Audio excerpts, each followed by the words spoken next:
जय हिंद सभी भाइयों को। मैं आपका छोटा भाई अभय और आज हम पढ़ाने जा रहे हैं मौलिक अधिकार, जो कि भाग 3 में आता है और आर्टिकल 12 से 35 तक आता है।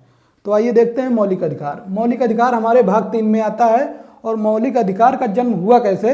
ये ब्रिटेन के राजा जॉन ने 15 जून 1215 में इसका जो है अपनी जनता को ये राइट्स दिए। और उसके बाद फिर 1789 में फ्रांसीसी क्रांति में जो है इसको फ्रांसीसी क्रांति के बाद इसने अपनी जनता को दिए फ्रांस में। और उसके बाद 1791 में अमेरिका ने बिल ऑफ राइट्स के माध्यम से अपनी जनता को दिए। और उसी क्रम में फिर हम आगे बढ़ते हैं और इसका जन्म भारत में कैसे हुआ ये आपको बताते हैं। इसका जन्म भारत में 1885 में बाल गंगाधर तिलक ने स्वराज बिल में दिया।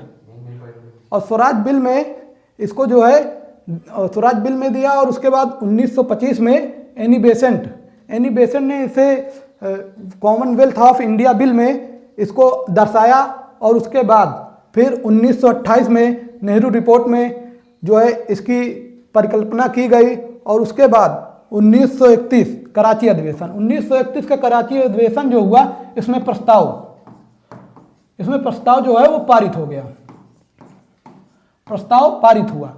और उसके बाद गांधी जी गए गोलमेज सम्मेलन में 1931। तो जब गांधी जी गए गोलमेज सम्मेलन में तो वहाँ उन्होंने मौलिक अधिकार की बात जो है ब्रिटेन के प्रधानमंत्री से की, तो उन्होंने इसको खारिज कर दिया, उन्होंने इसको सहमति नहीं दी। तो उसके बाद फिर आता है जो है सप्रू कमेटी। 1945 में सप्रू कमेटी गठित हुई। सप्रू कमेटी में जो है ये बात कही गई फंडामेंटल राइट्स को हमारे संविधान में रखा जाए। तो वहाँ से इसकी अवधारणा मिली। और फिर उसके बाद हम पढ़ते हैं मौलिक अधिकार। मौलिक अधिकार जो है हमारे 6 प्रकार के होते हैं।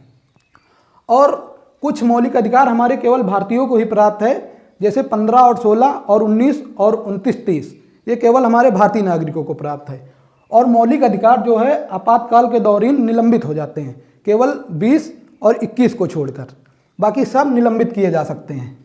और हमारे जो है मौलिक अधिकार ये परिवर्तनीय होते हैं और नकारात्मक शक्ति रखते हैं, राज्य के विरुद्ध ये नकारात्मक शक्ति रखते हैं। और इसके बाद आते हैं अपने मौलिक अधिकार पर। मौलिक अधिकार हमारा सबसे पहला आता है समानता का अधिकार, जो कि आर्टिकल से 14 से 18 तक है। और उसके बाद आता है स्वतंत्रता का अधिकार, जो कि 19 से 22 तक है।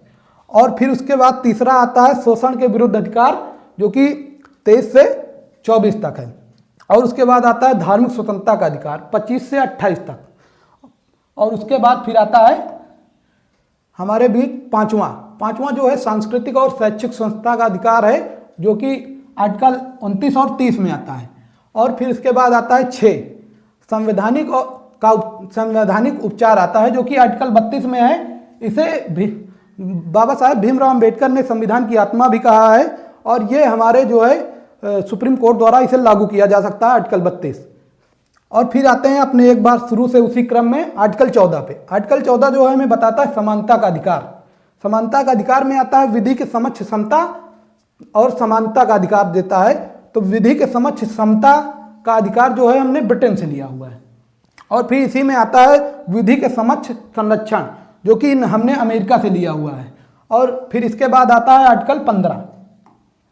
और आर्टिकल 15 आता है जाति और जन्म मूल वंश के आधार पर राज्य जो है भेदभाव नहीं कर सकता, कि आप जो है दूसरी जाति से हैं आपको ये नहीं होगा, आप इस धर्म से हैं आपको जो है समान संरक्षण नहीं मिलेगा। तो ऐसा राज्य नहीं कर सकता। अगर ऐसा करता है तो आप जो है सुप्रीम कोर्ट जा सकते हैं आर्टिकल 32 के तहत। और इसके बाद आता है आर्टिकल 16। आर्टिकल 16 में लिखा हुआ है लोक नियोजन और अवसर की समानता। इसका मतलब यह हुआ कि आप कोई भी पद के लिए अगर फॉर्म भरते हैं तो उसमें आपको जो है लोक नियोजन में अवसर दिया जाएगा, सबको समान रखा जाएगा, किसी से भेदभाव नहीं किया जाएगा। उसके बाद आता है आर्टिकल 17 अस्पृश्यता का अंत, जो है आप छुआछूत या फिर आप निम्न जाति उच्च जाति इसके आधार पर भेदभाव नहीं कर सकते, ना ही आप और ना ही राज्य। इसको बताता है आर्टिकल 17। और आर्टिकल 18 में लिखा उपाधियों का अंत। आप विदेश से भी कोई उपाधि ग्रहण नहीं कर सकते और ना ही हमारे भारत में कोई उपाधि आप ग्रहण कर सकते हैं। जैसे कि आपको पद्मश्री मिला या आपको कोई वो मिला तो आप जो है उसको अपने नाम के आगे नहीं लगा सकते। लेकिन अगर आप सैन्य बल में हैं, आप कर्नल या ऐसी उपाधियां मिलती हैं तो आप ले सकते हैं, या डॉक्टर, ये शिक्षा के क्षेत्र में भी आप ले सकते हैं।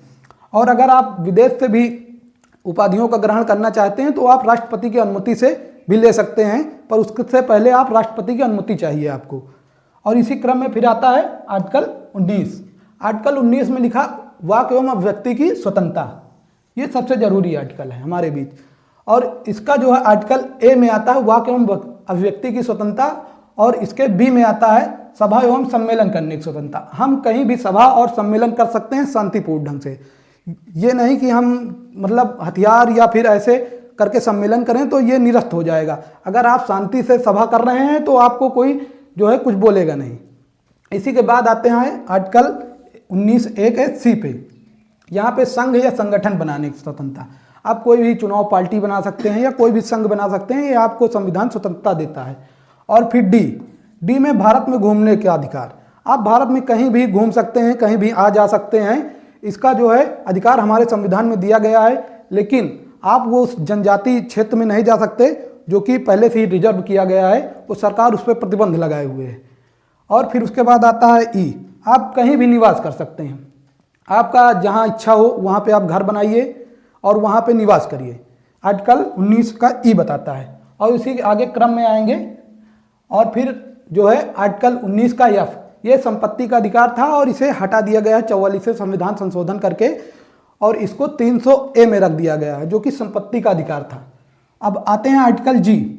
आर्टिकल जी में आप कोई भी पेशा कर सकते हैं, आपका जो उद्योग कर सकते हैं, आपका जो मन हो वो व्यापार कर सकते हैं, इसकी स्वतंत्रता हमें आर्टिकल जी देता है। अब आते हैं आर्टिकल 20। आर्टिकल 20 में लिखा है दोष सिद्धि के विरुद्ध अधिकार। आपको जो है कोई भी गिरफ्तार करे या आपको कोई दोष के लिए अपराध मिलेगा तो आप ये समझिए कि आप एक बार कोई भी क्राइम किए तो उस क्राइम के लिए आपको एक ही बार सजा दी जाएगी, ना कि दूसरी बार, दो बार, ऐसा नहीं किया जाएगा। और इसमें यह भी है कि आप जब जिस कानून को लागू होने के तहत अपराध किए हैं उसी के तहत ही आपको सजा दी जाएगी, अन्यथा ये नहीं कि आपको दूसरे कानून के हिसाब से सजा दे दी जाए। और फिर उसके बाद आता है आर्टिकल 21। आर्टिकल 21 में है प्राण एवं दैहिक स्वतंत्रता। प्राण एवं दैहिक स्वतंत्रता का मतलब यह है कि जो है आप अपने इच्छा मृत्यु तो नहीं ले सकते, लेकिन आप अपना जीवन जीने के लिए आधिकारिक रूप से स्वतंत्र हैं। और इसके बाद आता है आर्टिकल 21(a). इसमें लिखा है 6 से 14 वर्ष तक के बच्चों के लिए शिक्षा, और ये जो है 86वां संविधान संशोधन करके हमारे 21(a) में जोड़ा गया है।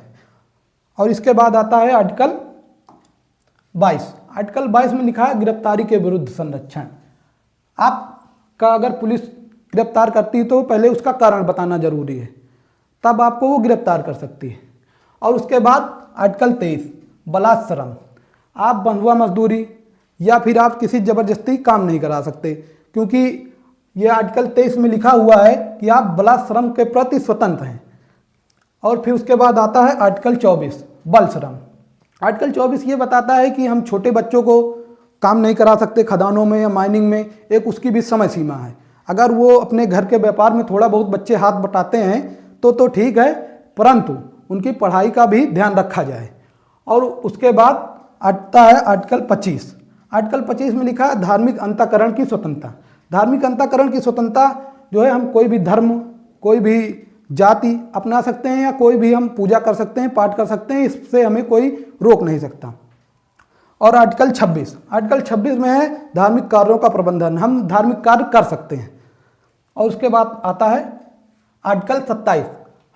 आर्टिकल 27 में लिखा हुआ है कि धर्म का प्रचार। कोई भी धर्म हम मान सकते हैं, कोई भी धर्म का हम प्रचार कर सकते हैं, ये हमारी स्वतंत्रता है। हमारा जो इच्छा होगी हम वो धर्म मानेंगे। और उसके बाद लिखा हुआ है आर्टिकल 28 राज्य वित्त पोषित। राज्य वित्त पोषित का मतलब यह हुआ कि अगर सरकार किसी शैक्षिक संस्थान में अपना पैसा निवेश कर रही है तो आप उसमें धार्मिक शिक्षा नहीं दे सकते। अगर जो है सरकारी स्कूल है या जो भी राज्य के अंतर्गत आएंगे उसमें आप जो है धार्मिक शिक्षा प्रदान नहीं कर सकते। और उसके बाद आता है आर्टिकल 29।